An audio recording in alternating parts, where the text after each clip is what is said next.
Have you ever wondered why seemingly everyone in the Linux and general tech community is so attached to using, hoarding, and promoting ThinkPads? And more importantly, why do they always put anime girls as their wallpapers? The most common answer is that ThinkPads are built to be upgradable and withstanding. Due to the success of laptops such as the MacBook Air, the industry standard for computers is thin and light.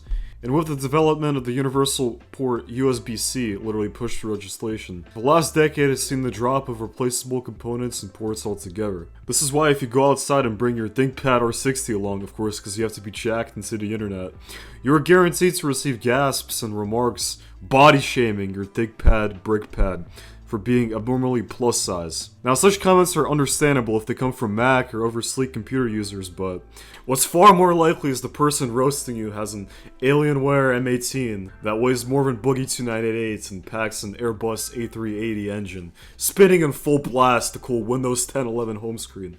And yet, your X220 will see more out of place than this monstrosity. However, like with many things, a plus-sized weight is not always a detriment. This is one of the many advantages the old ThinkPads had over new ThinkPads, being the socketed hardware and larger, more durable frames and build. Even the hinges of my T420 are metallic and feel much stronger. The laptops I had before were considered higher ends, presumably for the price I paid, and yet they dropped performance and had physical deterioration that rendered them e-waste only 5 years into use. My Asus's 4K screen, for example, decided to shatter upon me abruptly, setting my back down, thanks to the amazing Asus hinge and build quality. And furthermore, the battery is proprietary and hardly replaceable. It requires an extreme surgery with proprietary star screws, and of course, shelling out a few bucks on eBay. My T420, on the other hand, was made in 2011. And yet it'll undoubtedly outlive any modern PC I try to buy. I purchased it off eBay at around $60, which admittedly is on the lower side for listings, and I've been daily driving it to university for nearly 2 years now. Now, as the listing discrepancy warned, the battery practically gave out fully after a year and a half of use. But I was able to get a third-party battery right at my local Micro Center for only $25. As for storage, I upgraded the old and slow mechanical hard drive for an SSD.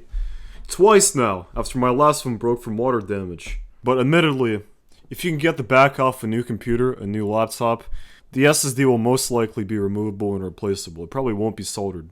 However, nearly every possible component can be replaced on an old ThinkPad. You want to upgrade the memory, the CPU, the blue Smurf LCD screen to an IPS, you want to flash the BIOS for LibreBoot, you can do it. That's what I plan to do.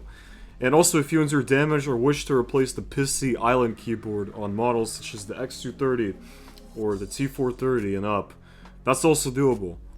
Linux and open source users highly regard any technology that gives them control over a system's components, be it software or hardware, and old ThinkPads typically work out of the box with any Linux distribution and open source software. When I installed Ubuntu on a newer Lenovo laptop, on the other hand, my wireless adapter did not work out of the gates. Now, as for the hardware and performance itself, the business resource demands of the late 2000s and early 2010s have not changed dramatically. Chances are in the corporate world, the most you're doing is multitasking in a browser and doing work through the cloud itself. Even a T60 could handle this workload, only to the detriment of WinBloat 10 or 11. This is why ThinkPads and GNU/Linux are like bread and butter. Installing Linux can help prolong the lifespan of any machine. And Richard Stallman was one to endorse the older ThinkPads as they supported open source BIOSes and firmware. And I believe his advice influenced the G-esque Linux culture, and many Linux tubers like Luke Smith followed suit.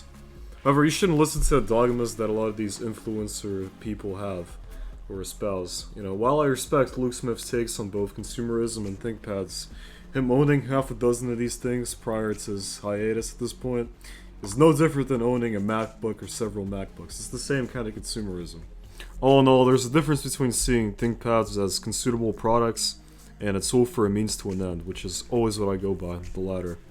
But if you're simply fed up with e-waste PCs and want a cheap laptop that is actually worth your money, and not some cheap Chromebook or low-end junk, old ThinkPads will always be a solid choice. And another alternative is the Panasonic Let's Note series, which are solid for the same price and might even come with newer generations of Intel processors.